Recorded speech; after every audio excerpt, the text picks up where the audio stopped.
In the quiet suburbs of Los Altos, California, a seed of innovation was planted that would forever change the world. It was the year 1976, an era of bell-bottom jeans, disco music, and the birth of a tech giant we all know today as Apple.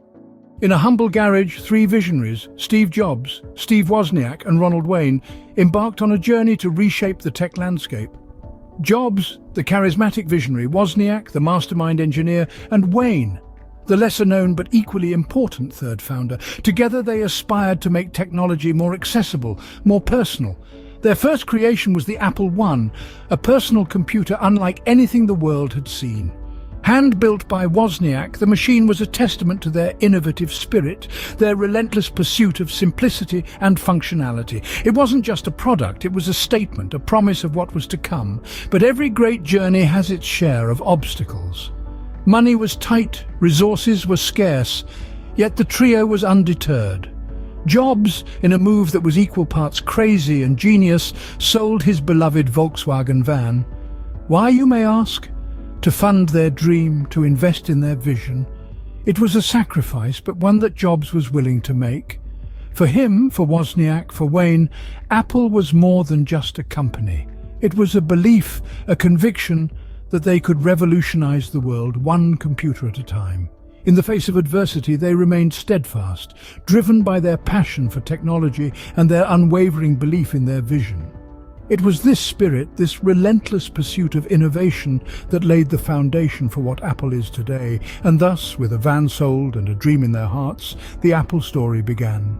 From an unassuming garage to the forefront of technology, Apple was on a meteoric rise. The story of Apple's ascent is as compelling as it is inspiring. In the late 70s, Apple introduced its second model, the Apple II. This wasn't just another computer, it was a revolution in a box. Launched in 1977, the Apple II was a major success. It was one of the first highly successful mass-produced microcomputers, and it set Apple firmly on the path to becoming a household name. The Apple II wasn't just about technology. It was about bringing that technology to the people. It was sleek, it was stylish, and it was accessible. Apple II was about making computers personal, and it was a resounding success. But Apple didn't stop there. In the early 80s, they set out to redefine personal computing once again. And in 1984, they did just that with the launch of the Macintosh. The Macintosh was a game changer.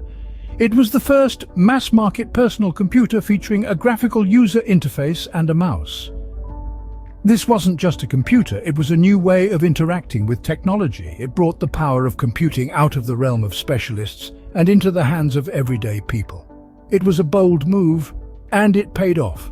However, this rapid ascent was not without its challenges. In the mid-80s, Apple faced a significant setback. Steve Jobs, one of the key founders and the driving force behind much of Apple's early success, left the company. Jobs' departure in 1985 was a pivotal moment for Apple. He was more than just a founder, he was a visionary. His relentless drive for innovation and his uncanny ability to anticipate consumer needs were instrumental in shaping Apple's trajectory. With the departure of one of its key founders, Apple was at a crossroads. This could have been the end of the story. But as we all know, Apple's story was far from over. This was merely the end of one chapter and the beginning of another. The stage was set for a new era of innovation. In a twist of fate, 1997 saw the return of Steve Jobs to Apple, marking the beginning of a new era of innovation. A prodigal son returning to the fold, Jobs brought with him a renewed vision and the determination to turn the company around. His first order of business? To simplify Apple's product line, reducing it to just 4 core products. Then came the iMac in 1998, a computer that was as much a work of art as it was a technological marvel. With its vibrant colors and all-in-one design, the iMac was unlike anything anyone had seen before. It was a bold statement, a declaration that Apple was back and it was here to stay, but Jobs was just getting started. In 2001, Apple introduced the iPod, a portable music player that would revolutionize the music industry. The iPod's slogan, "1,000 songs in your pocket," was not just a catchy tagline. It was a promise that technology could be personal, that it could fit into your life seamlessly, enhancing it without complicating it.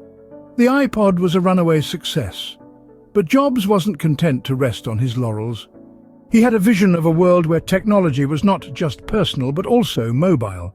And so, in 2007, the iPhone was born. With its touchscreen interface and sleek design, the iPhone was more than just a phone. It was a statement. A statement that technology could be beautiful, intuitive and empowering. But Jobs wasn't done yet. In 2010, he introduced the world to the iPad, a tablet computer that was as powerful as it was portable. The iPad redefined what was possible with a mobile device, blurring the line between laptops and smartphones and setting the stage for the era of mobile computing. Each of these products was groundbreaking in its own right, but together they represented something more. They represented a vision of technology that was personal, intuitive and empowering. A vision that challenged the status quo and redefined what was possible. But more than that, these products represented the spirit of innovation that Jobs brought back to Apple. His return marked the beginning of a golden era for the company, an era that saw it transform from a struggling computer manufacturer to a global tech giant. Under Jobs' leadership, Apple didn't just create products, it created experiences that were designed to delight, to inspire and to empower, experiences that made technology not just accessible, but also desirable. With Jobs at the helm, Apple was not just surviving, it was thriving. It wasn't just making products, it was making history. And in the process, it was changing the world, one innovation at a time.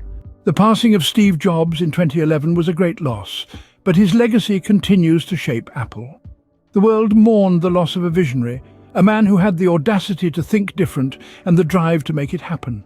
His passing left a void in the tech industry that was palpable. But as Jobs once said, the people who are crazy enough to think they can change the world are the ones who do. And so Apple carried on. When Tim Cook took over as CEO, there were doubts. Would Apple continue to innovate? Could it maintain its foothold as a leader in the tech industry? As it turned out, Cook was the steady hand Apple needed to navigate a world without Jobs. Under his leadership, Apple continued to innovate and expand its product line. The Apple Watch, for instance, has revolutionized wearable technology and personal health tracking. Apple Music, too, has become a significant player in the streaming industry. Apple's innovative spirit didn't stop with products. It also extended to its business model. The company's focus on services such as iCloud and Apple Pay has created a robust ecosystem that keeps customers engaged and loyal. This strategy has proven to be incredibly successful. In 2018, Apple made history by becoming the first trillion-dollar company, a testament to its enduring influence and reach. But perhaps the most important part of Jobs' legacy is the culture he cultivated at Apple. A culture of innovation, of pushing boundaries, of not settling for the status quo. It's this spirit that continues to drive Apple forward, to explore new frontiers, and to redefine what's possible in technology. Looking forward, Apple shows no signs of slowing down. With its continued focus on innovation, its commitment to creating products that enrich people's lives, and its culture of thinking differently, the future of Apple is bright. Even without Jobs, Apple continues to push boundaries and shape the future. From a suburban garage to a trillion-dollar company, the journey of Apple is nothing short of extraordinary. Let's take a moment to reflect on the key moments of this remarkable saga. It all began in a humble garage with two visionaries, Steve Jobs and Steve Wozniak. Against all odds, they launched Apple, setting the stage for a technological revolution. Their breakthrough products like the Apple II and the Macintosh transformed the industry.